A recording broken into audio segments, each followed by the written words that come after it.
Hi, everyone, and welcome back to Identity Insights by Indicio. Today, we'll be taking a look at some highlights of a recent meetup that we did about the Indy Method, and we'll be covering what the method is, the technology behind it, and where we stand today, as well as how it will be impacting the future and scalability of decentralized identity. Without further ado, let's jump right in. So with that, we'll just go ahead and kick off into it. So with a brief introduction and walkthrough of what the Indy method itself is. As we've mentioned, this has been a very recent development with the government of British Columbia sponsoring a Code With Us opportunity. And we all had the opportunity as a community to collaborate and make this happen. These are some of the user stories that have guided the implementation of both the specification and our work on the Indy node and Indy VDR code bases. So first, as a holder/prover, I want to be able to receive credentials from issuers from different Indy networks and be able to construct a single non-creds verifiable presentation that uses all of those credentials. As an issuer, I want to be able to publish a DID-doc on an Indy ledger containing a BLS key, so that I can issue W3C standard verifiable JSON LD credentials using BPS plus signatures, which is quite the mouthful. So I'll summarize both of these user stories as two different key points. So first is W3C DID core specification compliance at the DID method level, and then being able to use Indy ledger objects within any context. So it might be anchored to sovereign, it might be anchored to Indicio, it might be on ID union, and being able to use all of those values within a single holder's wallet. So to kick things off, this is what an actual Indy DID looks like. In this case, we've got DID Indy, which is the DID prefix and the method. This is, of course, common to all Indy DIDs. Following the prefix, we've got Indicio:_test. This aspect actually forms the network namespace. The :test bit of that namespace is optional, and it denotes a subledger within a network. If test was omitted, we'd be referencing the Indicio mainnet, is the convention that is generally followed within the namespace definitions here. And then finally, this string of characters of base 58 is the network specific identifier for this DID on the Indicio testnet. Here are a few more examples that we've got. So DID Indy sovereign blah. This is a DID that is on the sovereign mainnet. DID sovereign: staging, again, where sovereign: staging is the network namespace in this case. And this is a DID anchored to the sovereign staging net. Another example, ID union test, and this one is, of course, on the ID union test network. This network of networks model of Indy networks enables us to have Indy networks where and whenever we need them. As a citizen of the United States myself, I could have my passport issued to me by the government. I can travel to Canada, I can travel to Finland or France or wherever, and I can present my passport credential as anchored to a network originating from the United States. And because of the Indy DID method and the ability to resolve from multiple networks, in Canada, they don't have any problem resolving the credential definitions associated with that passport to verify my credential as presented at the border or whatever. So by extending into this network of networks world, we're making it easier to bridge the gap between silos that are potentially created by differences in governance. And ultimately, it makes it easier for us as an Indy community to work together, to collaborate on an interoperable network of networks. And all the while, everybody gets to use the tools in the networks that best suit them and their needs. All right, we'll now talk about the processes of creating, writing, updating, and deleting Indy DIDs.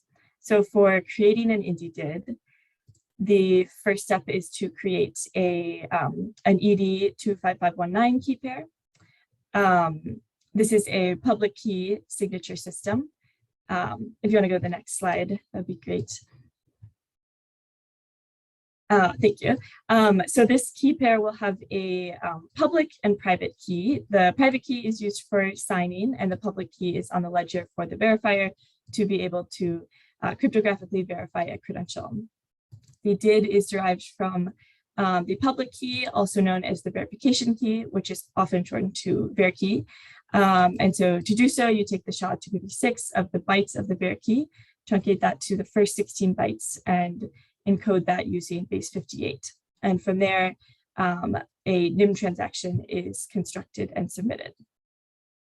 So what is a NIM? This is an important term in Indy. It is short for Verinim, and it is related to the legal identity of an identity owner. This term, again, is specific to Hyperledger Indy for a data object, and it holds DID data of one concrete identity returned using or during DID resolution. A NIM can be read from a Hyperledger Indy node by any client, but it can only be written to a Hyperledger Indy network as long as the writer has the proper permissions to make such writes. And then, as mentioned, a NIM is a container for DID data stored on an Indy network. So what does it contain? It contains a dest, which is short for destination. This is the network-specific identifier for the identity. It also has the verification key or VerKey, which is the public key used to verify the transactions written by the identity. And it can also contain DID.content. This is DID document data to write in addition to the core values from dest and VerKey. So the NIM transaction, or rather the NIM object stored on the ledger, contains all those attributes. And so this is what the actual NIM transaction as submitted to the ledger would look like roughly. I've shortened the example just for clarity, but at the root level, at the core level of a transaction, we can expect to see these attributes. So first is a type, and this corresponds to a type of NIM for the transaction, a role of 101, which corresponds to endorser on this network, a version of 2, and this is a self-certification check specifier. In the case of Indy DID method, this will always be a value of 2, at least until defined otherwise. And these values are important, but less significant to the current example. So I'm going to kind of gloss over some of the details of those for now. And then we've got the dest as Shar described and the VerKey as well. So optionally, we can also specify that DID.content value.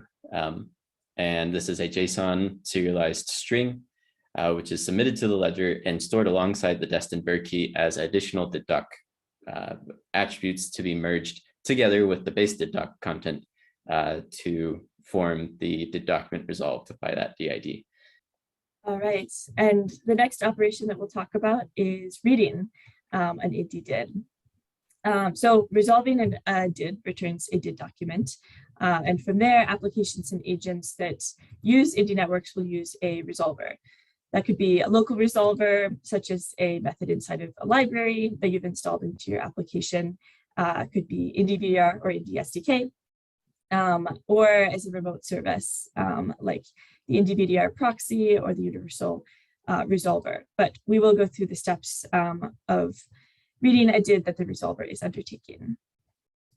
So the first step, the DID must be parsed to extract the namespace to figure out which network and ledger the DID is anchored to. If the namespace is not known, an error is returned. There's not much else to do. If it is, then a GitHub request is constructed and submitted to the ledger. And then this response from this request is parsed and the components are assembled into a DID document. And as Daniel mentioned, it is the resolver's responsibility to assemble the DID doc itself after retrieving that raw data from the ledger. The ledger itself isn't directly involved in creating the DID doc. The information stored on the ledger is stored in a certain form. And again, it is the responsibility of the resolver to make sure that the DID doc is assembled properly. So this has greater implications beyond just the Indy method. So Indy, the Indy did method specifies these did URLs, which enables us to dereference these non-creds objects in a ledger agnostic way. And because Indy is kind of unique in this notion of there being other ledger objects beyond just the IDs in the form of schemas and cred defs, non-creds has traditionally been used most frequently within Indy. So outside of the Indy ecosystem, we don't really see the non-creds crypto being used, even though there's no real strict reason why that would be the case. The crypto itself is not dependent on Indy networks. It's just dependent on the ability to resolve from an immutable source, preferably, the non-creds objects required to perform verification or the other operations associated with the non-creds. So the did URLs that the Indy did method defines essentially becomes an interface that other did methods can fulfill in order to define their own mechanisms for storing and resolving these non-creds objects, if supported by that particular did method. This will of course have to be done on a did method, on a per did method basis. Just because we have a did URL doesn't magically mean that the BTCR did method now knows how to store non-creds objects. That exact mechanism still needs to be defined, but within the context of a holder and verifier, we now have an identifier which is unambiguous that points to this critical piece of a non-creds ledger artifact.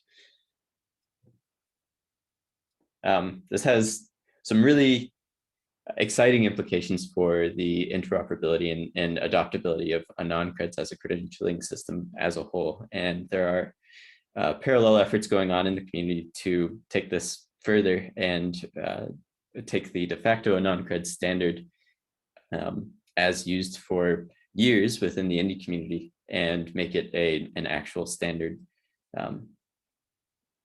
So there's that parallel effort going on to call out, and the Indy did method has definitely been seeking to support and ensure the continued progress of that effort. But where are we concretely today in this process of arriving at this network of networks world? So of course, there are already a number of networks in operation today. So how do we get to the point where we can use the Indy did method to interact with all of them? So as a result of the BCGF Code with Us opportunity, the code for Indy Node is now submitted to a branch on the Indy Node project. Same story for the Indy VDR and the resolver aspect of the Indy did method. But we're not yet to a full mainline release, which is kind of where we're going next.